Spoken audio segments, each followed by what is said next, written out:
Brought to you by TechnoSpark 20 series smartphones. I'm superhuman. नमस्कार, मैं राजू कुमार झा और देश की इसका की वीआईपी सीट पर आज बात करेंगे गुजरात के गांधीनगर सीट। इस सीट पर बीजेपी के चाणक्य कहलाने वाले अमित शाह हैं चुनावी मैदान में।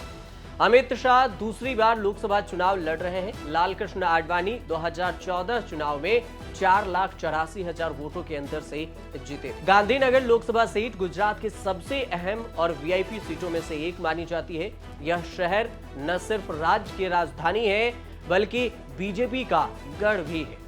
सामान्य वर्ग वाली इस सीट पर बीजेपी 3 दशकों से लगातार जीत दर्ज करती आई है। 2014 में यहां से लाल कृष्ण आडवाणी ने चुनाव जीता था और बीजेपी के दिग्गज नेता लाल कृष्ण आडवाणी साल 1998 से इस सीट पर जीत दर्ज करते आए। अब लोकसभा चुनाव 2024 की बारी है। ऐसे में इस सीट का इतिहास, समीकरण और साथ में अमित शाह से जुड़ा हुआ इस सीट की दिलचस्प कहानी भी आपको बताएंगे। लेकिन इस सबसे पहले अमित शाह और गांधीनगर लोकसभा सीट से जुड़े हुए कुछ रोचक तथ्य तो बताएंगे ही, साथ में स्थानीय जानकारों का क्या कहना है, पहले आप वो सुन लीजिए। देखिए, गांधीनगर लोकसभा सीट एक ऐसी सीट है जो भाजपा की सबसे बड़ी स्ट्रांग और सेफेस्ट सीट है। इस सीट पे बीजेपी के कई बड़े लीडर्स भी यहाँ से चुनाव लड़ चुके हैं, जैसे कि एल.के. आडवाणी हैं, वाजपेयी जी हैं। तो ये सीट सबसे से उसके बाद बीजेपी के सबसे बड़े लीडर और हाल के जो गृह मंत्री है अमित शाह, वो अमित शाह भी यहाँ से चुनाव लड़ रहे हैं और भारी लीड से वो चुनाव जीत जाते हैं। पिछली बार उनको 5 से 5.5 लाख मतों की लीड प्राप्त हुई थी इस सीट पर। देखिए, राहुल गांधी की न्याय यात्रा जो निकली थी, वो न्याय यात्रा न गांधीनगर लोकसभा असेंबली के इलाके से निकली है और ना ही उनका कोई इफेक्ट गांधीनगर लोकसभा पे पड़ेगा। इसलिए कि गांधीनगर में जो 7 असेंबली सेगमेंट्स है, वो सातों सात बीजेपी ने पिछले विधानसभा चुनाव में जीती है और स्ट्रांग होल्ड वाली असेंबली है। दूसरा, कांग्रेस के पास ऐसा कोई बड़ा चेहरा नहीं है जो अमित शाह से फाइट कर सके। और दूसरी बात यह है कि अमित शाह ने अपने विधानसभा और लोकसभा विस्तार में बहुत सारे डेवलपमेंट के वर्क्स किए हैं और उस डेवलपमेंट वर्क्स के आधार पर पूरी लोकसभा में सारी की सारी विधान असेंबली है, वहाँ सारे मतदाता है वो स्ट्रांग बीजेपी के समर्थक है। गांधीनगर सीट एक ऐसी सीट है जो हमेशा राष्ट्रीय मुद्दों पर यहाँ चुनाव लड़े जाते हैं और यहाँ के जो संसद सभ्य जो रहे हैं उसमें पुरुषोत्तम गणेश मावलंकर, अटल बिहारी वाजपेयी, फिर लाल कृष्ण आडवाणी, शंकर सिंह वाघेला, फिर अमित भाई। तो ये एक ऐसी कॉन्स्टिट्यूंसी है कि जिसने एक प्राइम मिनिस्टर दिया, 2 होम मिनिस्टर दिए और नंबर 2 का स्थान केंद्र सरकार में जिसके रहे हैं वो संसद सभ्य यहाँ के बने हैं और गांधीनगर का प्रतिनिधित्व किया है। और पुरुषोत्तम गणेश मावलंकर जी के बारे में तो मैं क्या बताऊं। तो ये कॉन्स्टिट्यूंसी कुछ अलग प्रकार की है, ना यहाँ कोई ज्ञातिवाद भरी है, ना यहाँ कुछ और है। यहाँ सिर्फ व्यक्ति की इमेज, व्यक्ति का कार्य और व्यक्ति का महत्व बहुत कुछ निर्भर करता है। पहले ये सीट कांग्रेस की होया करती थी, पर जब शंकर सिंह वाघेला लड़े और उनके सामने कोकिलाबेन व्यास थी तो उन्होंने 3.5 लाख मतों से उनको पराजित किया। यहाँ जी.आई. पटेल थे और वो भी एक कोऑपरेटिव मूवमेंट के वो बहुत अच्छे लीडर रहे। उसके पहले यहाँ सोमचंद सोलंकी करके थे, वो भी कोऑपरेटिव मूवमेंट से अच्छे और पंचायती राज की व्यवस्थाओं से जुड़े हुए थे। तो यहाँ जो कुछ निर्भर करता है वो व्यक्ति की विशेषता या व्यक्ति का महत्व देखकर और उनका स्थान देखकर, उनका वो तरीका देखकर, काम करने की जो अनिवार्यता होती है उसको देखकर यहाँ चुने जाते हैं। जैसे आज मैं आपको अमित शाह जी की बात करूँ तो उन्होंने क्या काम किया है, उनके काम के बारे में जितनी भी प्रशंसा करो वो बहुत कम पड़ती है। क्योंकि उन्होंने आके गांधीनगर जिला के जो भूगर्भ के जल के स्तर थे वो जो नीचे उतर रहे हैं उसको बढ़ाने के लिए उन्होंने जो काम किया वो अपने जो तालाब है उनको इंटरलिंकेज किया। फिर उन्होंने देखा कि यहाँ बख्शीपंच की बस्ती ज़्यादा है और गरीब लोग भी है, तो उन्होंने ये सोचा समझा और फिर यहाँ महिलाओं के लिए पूरे कैंप हेल्थ के लगवाए। जो हेल्थ के कैंप लगवाए उसमें से कैंसर की किसको है, कौन से प्रकार के कैंसर है, वो सब ढूंढ निकाल के उनकी सारवार का खर्च उठाया। तो ये जिस तरह से अमित भाई ने यहाँ काम किया, उन्होंने यहाँ हेल्थ मैपिंग बनवाया, पूरे पीएचसी सीएचसी का जो हेल्थ मैप होता है वो बनवाया। कोरोना काल में यहाँ महात्मा मंदिर में एक अलायदी हॉस्पिटल शुरू की। गांधीनगर में गांधीनगर सिविल हॉस्पिटल के एक ऑक्सीजन प्लांट के अलावा उन्होंने यहाँ 2 और एक्स्ट्रा ऑक्सीजन प्लांट लगवाए और किसी को भी कुछ भी प्रकार की आहत ना हो उसका ख्याल रखा। उन्होंने कोलौडा आयुर्वेद हॉस्पिटल में भी ऑक्सीजन प्लांट लगवाया। तो उन्होंने ऐसे इतने बड़े बड़े काम किए हैं। अमित शाह ने 2014 में बीजेपी के राष्ट्रीय अध्यक्ष का पद संभाला और 2017 में गुजरात के राज्यसभा के लिए चुने गए। लेकिन 2014 के लोकसभा चुनाव में इस सीट से बीजेपी के वरिष्ठ नेता लालकृष्ण आडवाणी ने जीत दर्ज की। लालकृष्ण आडवाणी के सामने कांग्रेस के प्रत्याशी ईश्वर भाई पटेल दूसरे नंबर पर रहे और आम आदमी पार्टी की तरफ से प्रत्याशी ऋतुराज मेहता तीसरे नंबर पर रहे। 2014 लोकसभा चुनाव के परिणामों की अगर बात की जाए तो बीजेपी की तरफ से लालकृष्ण आडवाणी को 7,73,539 वोट मिले, जो कि करीब 68.12% होता है। कांग्रेस की तरफ से किरीट भाई ईश्वर भाई पटेल मैदान में थे, जिन्हें 2,90,418 वोट मिले, 25.58% वोट प्रतिशत रहा।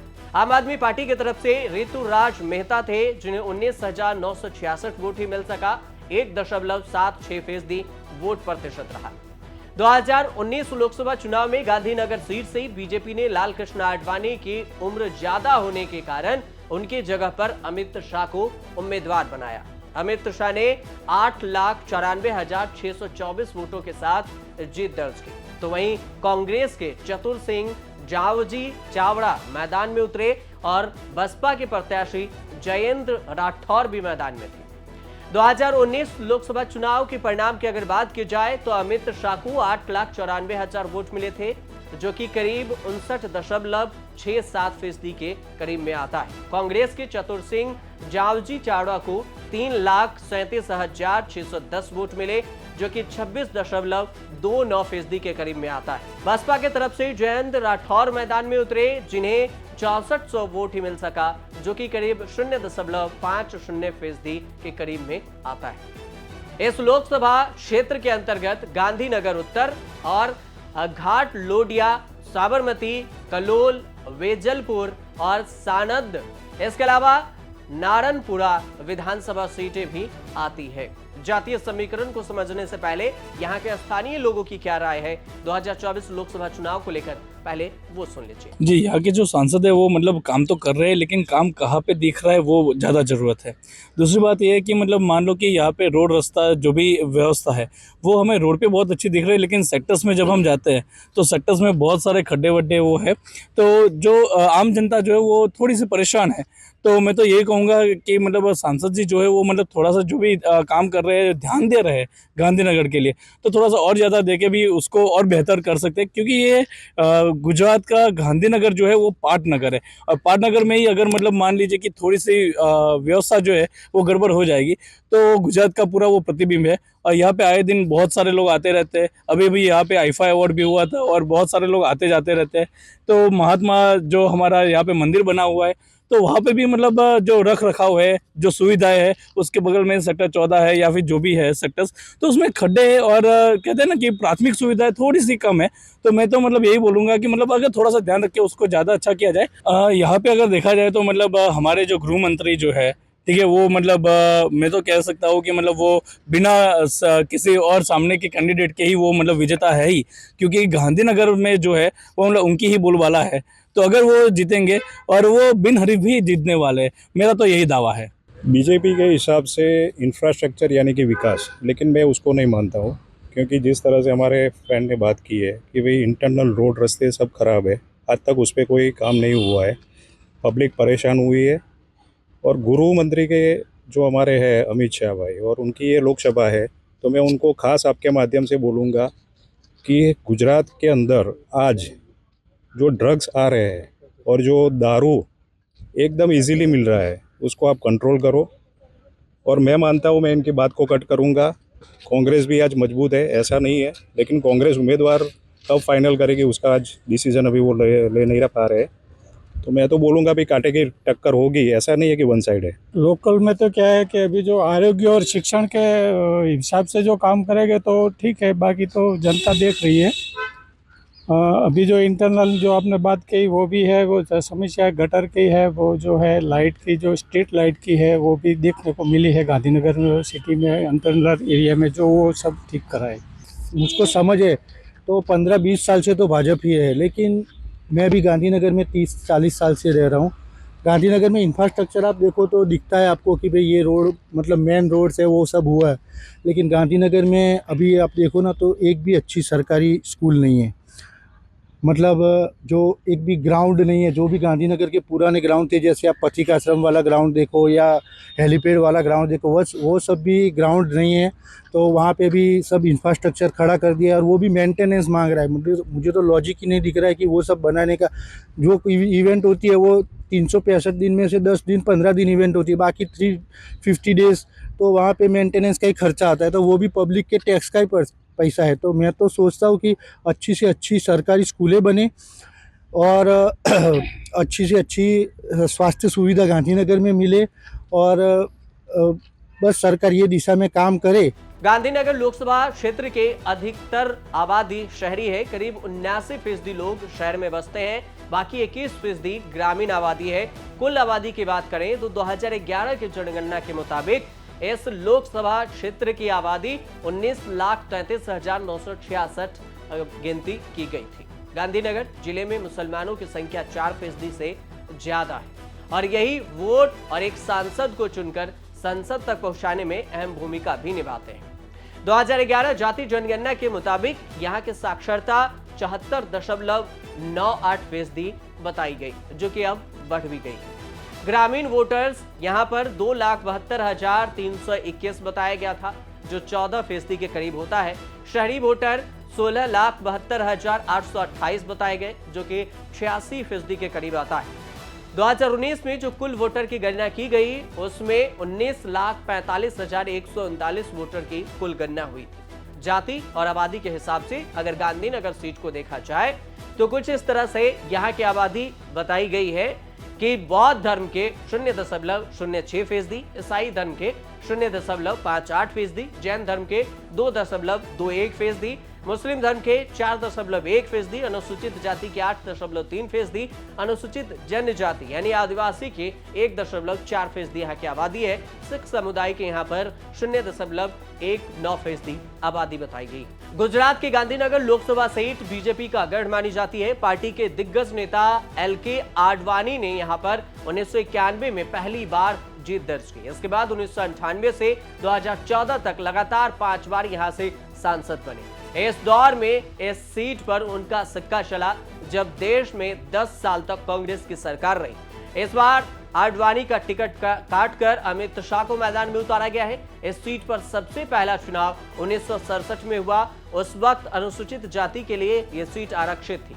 इस चुनाव में कांग्रेस के टिकट पर SM सोलंकी ने बाजी मारी थी। इसके बाद 1971 में सोलंकी ने दूसरी बार चुनाव जीता। आपातकाल के बाद 1977 में यह सीट सामान्य हो गई और इंदिरा गांधी के विरोध में छोटे छोटे दलों से मिलकर भारतीय लोक दल के उम्मीदवार ने यहां से जीत हासिल की। हालांकि 1980 में कांग्रेस ने फिर से वापसी की और 1984 में यहां पर परचम लहराया। इसके बाद 1989 में इस सीट पर बीजेपी की जो पारी शुरू हुई वो अभी तक नॉट आउट चल रही। कब कौन यहां से जीता है उसकी बात करें तो 1952 से 62 तक इसकी सीट की मौजूदगी नहीं थी। 1967 और 1971 में सोमचंद भाई सोलंकी कांग्रेस की तरफ से जीते। 1977 में पुरुषोत्तम सावलकर यहां से जीते जनता पार्टी से। 1980 में अमृत पटेल कांग्रेस से जीते। 1984 में जीआई पटेल कांग्रेस से जीते, 1989 में शंकर सिंह बाघेला बीजेपी से, 1991 में लालकृष्ण आडवाणी बीजेपी से, 1996 में अटल बिहारी वाजपेयी यहां से भी जीते थे, क्योंकि इस बार उन्होंने लखनऊ सीट से भी चुनाव लड़ा था और लखनऊ जीतने के बाद उन्होंने फिर से इस सीट को छोड़ दिया और 1996 में उपचुनाव हुआ जिसमें विजय भाई पटेल बीजेपी की तरफ से जीते। उसके बाद 1998, 1999, 2004, 2009, 2014 में यहां पर लालकृष्ण आडवाणी बीजेपी की तरफ से जीत दर्ज करते आए। 2019 में अमित शाह यहां से जीतकर संसद पहुंचे।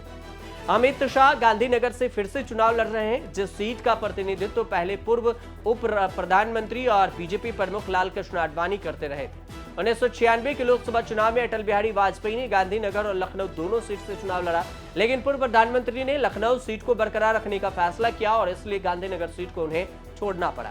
1989 में बीजेपी के अहमदाबाद इकाई के सचिव बने अमित शाह ने राम जन्मभूमि आंदोलन और बाद में एकता यात्रा में भी भाग लिया। अब लालकृष्ण आडवाणी ने संसद में इस सीट का प्रतिनिधित्व किया था, तब उन्हें गांधीनगर निर्वाचन क्षेत्र के चुनाव प्रबंधन का काम भी सौंपा गया।